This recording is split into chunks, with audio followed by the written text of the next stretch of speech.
Hello to our viewers. My name is Sarah Darvish. I am a teacher, writer, and your host for today's panel. I'm here with a fellow group of aspiring and accomplished young women, supporters of the Mujahideen as well, to discuss a few key topics and issues that concern our beloved homeland, Iran. Firstly, we'd love to thank Simay Azadi for providing us with this special opportunity to participate. We really want to get to know today's panelists. So I'll invite them to begin the discussion by introducing themselves one by one. Ladies, please start your introductions off by sharing your name, your professional pursuits, your educational background, and we'll start with Kiana. Hi, my name is 𝐃𝐨𝐧'𝐭. I'm 20 years old. I was born in Canada and I'm currently studying human science to go into law. And I'm really, really happy today to be with you guys and be able to talk with you guys. Awesome. Hello, my name is Simay Azadi. I'm also from Canada. I am 25 years old and I just recently graduated with a Master's of Architecture. I'm very happy to be here today to discuss and to speak to our viewers. Hi, my name is Helena. I'm 32 years old. I was born in Canada, and I have my bachelor's degree in French and music. I'm also a musician, a singer-songwriter, and a composer, and I'm so happy to be here with all of you. Hello, my name is 𝐼𝐮𝐬𝐫𝐫𝐢. I'm 23 years old. I live in Canada and I graduated as interior designer. And I'm really, really happy to be here with you guys to talk to you and also you, the viewers. So ladies, we're going to launch into the first question. Thank you for those lovely introductions. Saba, go ahead. I'd love to know when you first became familiar with the Mujahideen and what activities have you participated in so far? So I actually grew up in a politically active family to two parents that were politically active when they were younger. Before the revolution of 1979 and even after, they were both supporters of the 𝐬𝐮𝐬𝐫𝐞𝐿, and because of that had to flee the country. So I've grown up in a family where we were told about the history, what took place. My uncle, Mohammad Reza Daneshvar, was a medical student who was executed in 1988. So this is something that is very personal and something that I've just grown up with.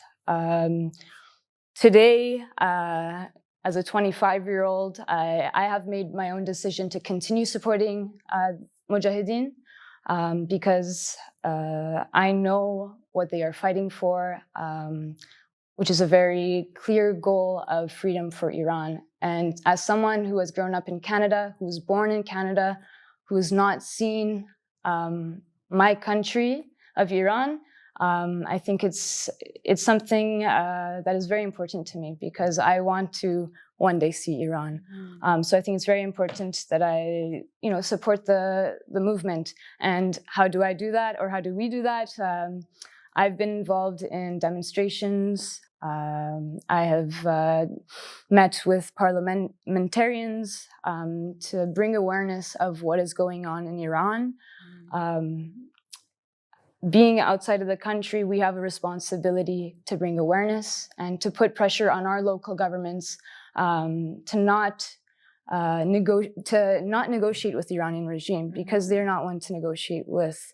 It has been clear in the past 40 years that they are oppressing our people, and the only way forward is to put pressure on them and to have a revolution, so to remove them from power.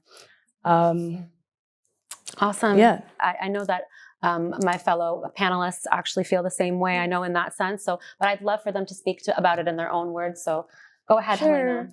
I mean, Saba's my sister. She's kind of said everything, but I've also been active from a young age. I think my first kind of demonstration was when I was 5 with my family, coming into the different demonstrations within like North America and then Europe. And then when I was 11 years old, I was invited to perform in Brussels. And so that really, like, especially since I was kind of always passionate with music, it was just this beautiful outlet to be able to kind of participate in these events, meet people, and be in this kind of environment where everyone has a common goal. And the common goal is to overthrow this regime. And so, yeah, many, many memorable experiences.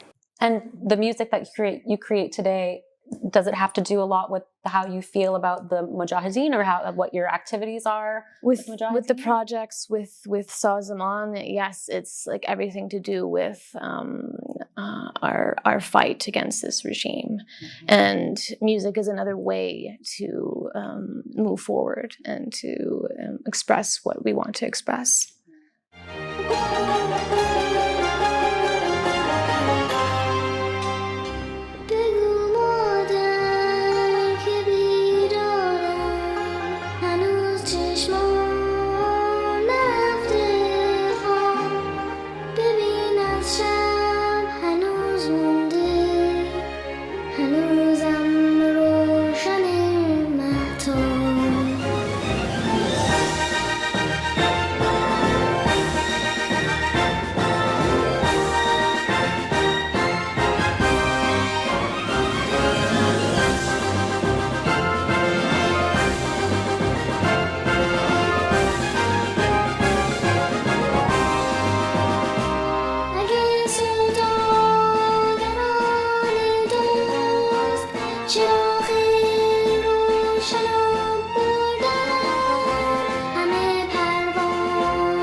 Go ahead, 𝐾𝐨𝐻. We're going to jump into how you got to know the Mujahideen as well. So I was also born into a family of supporters of the Mujahideen.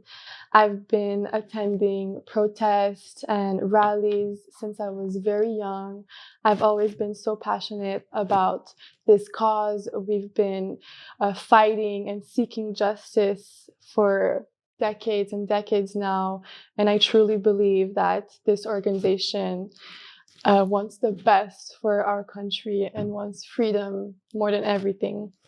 I'm really glad that I was born into a family that taught me so many beautiful things about my country and the freedom we've always been seeking for. Amazing. All right, and Ariana, please tell us about what brought you to the Mujahideen and the activities that you participate in. Yes, well, 𝐾𝐨𝐻 is my sister. So, like what she said, my parents were always with Mujahideen, and even my uncle, 𝐦𝐨𝐫𝐞. Unfortunately, he passed away a few years earlier. But I was always on protest, manifestation, when we were supposed to go to Washington, even New York, Paris. I'm a big supporter of Mujahideen because I do believe what they're saying, and I do believe that it is for the freedom of Iran and the peace, actually. Thank you so much for those introductions, ladies. I'll tell you a little bit about myself. I was born into a family of supporters. I was actually born to a father who was a political prisoner for 5 years. And so topics and conversations about the Mujahideen and what was going on in Iran have been going on in my house since I was a child, and I was no stranger to it. It took me a while to find my own purpose and my own sort of stepping stones of involvement into the Mujahideen. I just recently went to a demonstration in New York before the UN, and it was life-changing for me. So that's where it kind of started for myself. I think a few of us, it's lovely that we all have sort of these childhood memories, and I really wanted to talk about the memorable experiences that you walked away from over the years of being involved with the Mujahideen. So if you could all think about something, a story or an event that you can share that impressed upon you, about that sort of gave you a place within the Mujahideen or in your role and in supporting them. We'll start with Kiana. Yeah. So, like I previously said, I was born into a family of Mujahideen, supporters of Mujahideen, and I've always been attending protests since I was a young girl. And one of the protests I've attended when I was very young, I was on my dad's shoulders, and they took a picture of me on his shoulders, yelling Maryam Rajavi's name, and she came up to me and she slightly touched my face. They took a picture of that moment, and a year after, when we have attended another protest, they printed out this picture on a t-shirt that I wore also. It's just something that stayed with me because I was very, very young. I didn't know a lot about the organization, but just being there, seeing what they're fighting for, what cause they're really fighting for, and growing up in that really changed my life. I've learned so many things. I've developed so many values just from these experiences, and just by simply being there, just being part of that is all memorable experience that will always stay with me, and that completely changed me. And then, yeah, Saba, maybe you could tell us about an experience that sort of invigorated you. Also going back to my childhood as well. This goes back to 2009 in Washington, D.C. There was a hunger strike because of the... I remember. Yeah. Because of... in Persian, we say the 𝐬𝐮𝐬𝐫𝐞𝐿 the hostage taking that took place, and so that's a memory that has stayed with me. That's when I was 9 years old. I remember we decided to went to Washington D.C. from Canada, and that really stood out because we spent the majority of the summer in D.C. with the 𝐬𝐮𝐬𝐫𝐞 who were on hunger strike. And as a 9-year-old, I really enjoyed chanting slogans and participating in the demonstrations that we did daily. And we got into a routine, and although it wasn't a vacation, and it wasn't, we weren't traveling just for our own pleasure and for fun. We went with a goal of bringing awareness to what was going on. Sounds like there was a sense of togetherness. There was a sense of togetherness. And that community was something that really has stayed with me, that sense of community. We were one big family.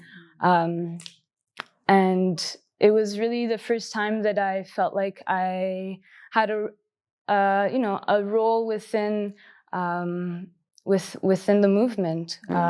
Just the small little things, holding up the banners,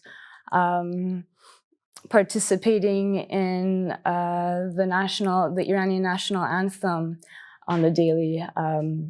There is a sense of community. There is a sense of me reconnecting with my identity as an Iranian girl. I think a lot of people from the diaspora that, you know, have never been able to visit Iran, but who've been able to participate in events like this, exactly, they feel a lot of the same way. Exactly. So, yeah.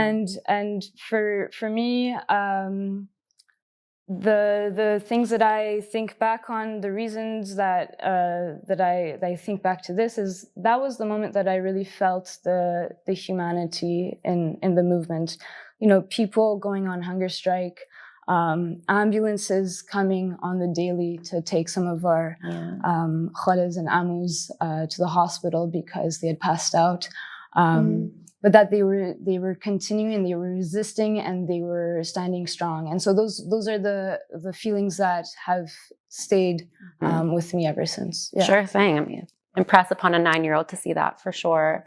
And of course, Helena, tell us about a childhood experience or a recent experience even that was memorable for you. There are many childhood experiences or memories with 𝐬𝐫𝐫𝐢. Like I had mentioned before, like I just performing at that age of 11 years old and going on that stage and being like surrounded by all this love and knowing that like my voice years later on, like recently when I came for an event like in Europe and I met like young supporters, they were telling me that when they were in Iran, they had seen the demonstration, they'd seen me perform, and that it made a difference in their life. And so that's all that you want to hear, is that when you're performing or when you're an artist, your craft is making an impact within the country, and more so now than ever. Art is central to this movement, I think, as well. A lot of artists and academics coming together to really put forward this message that we have in so many ways, with passion and creativity as well. Exactly. Beautiful. Thank you so much. Well, honestly, every experience is a memorable experience. Honestly, like even just the people from the Mujahideen, like they understand us, I think, and being accepted also. I mean, it's like another family. I mean, it's I've met incredible peoples, including like Elena, Saba, and even you, Sarah.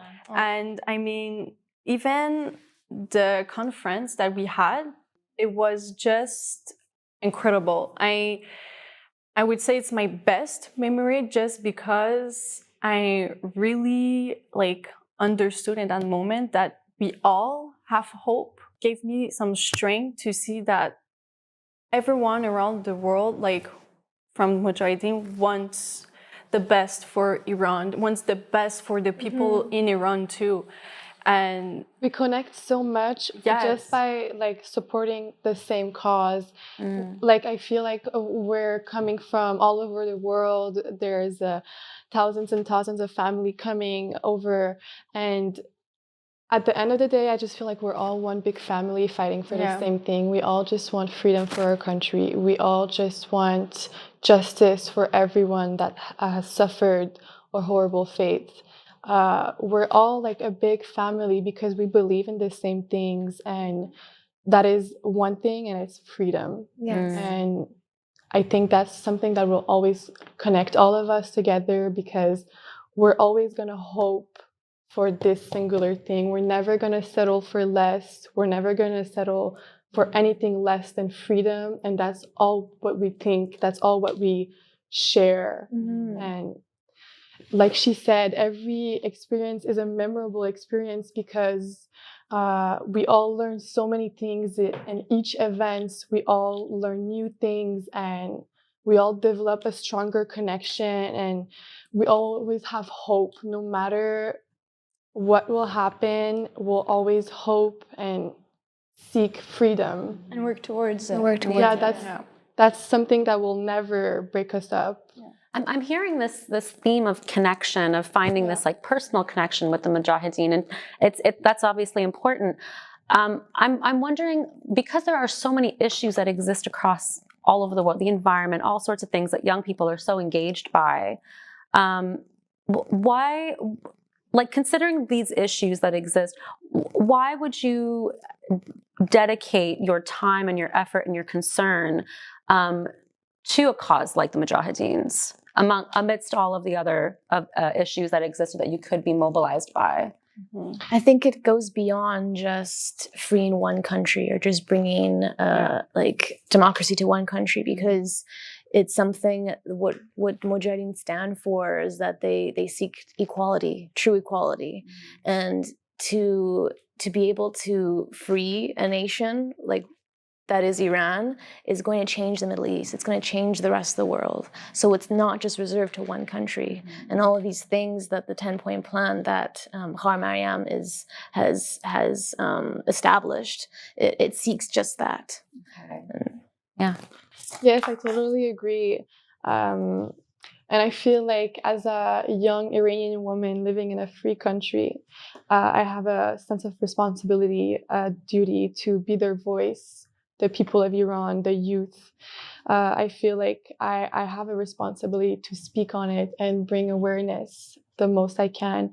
I feel like I'm living in a free country. I have so many opportunities that all these young girls, all these young boys do not have in Iran. I mean, what is the difference between me and Nika Shakarami? She passed away. She was a victim of the regime, and I mean, there is no difference between me and her. So I feel like I have a sense of responsibility to just speak on what's happening, to bring awareness. I feel like it's my duty. Yeah, and I can just go off of that. Yeah, as a young woman, a Iranian woman living in Canada, living in a place where I'm given my fundamental rights. So I have the right to speak out when I'm unhappy about an issue without the fear of being arrested, without the fear of being killed. I'm able to demonstrate freely. I'm able to go and travel to different countries and participate in demonstrations that I believe in, without the fear of death. Yeah. And you know, women in Iran, men in Iran, people in Iran don't have that right. They don't have that fundamental right of speech. They don't have the right, especially women, of the right to what they wear. So as women living in countries where we are given those rights, we have to speak up on their behalf and bring awareness and really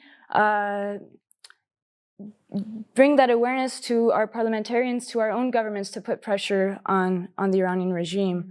That's what motivates me. Okay. Yeah. I mean, I think going back to your point about it's not just about Iran.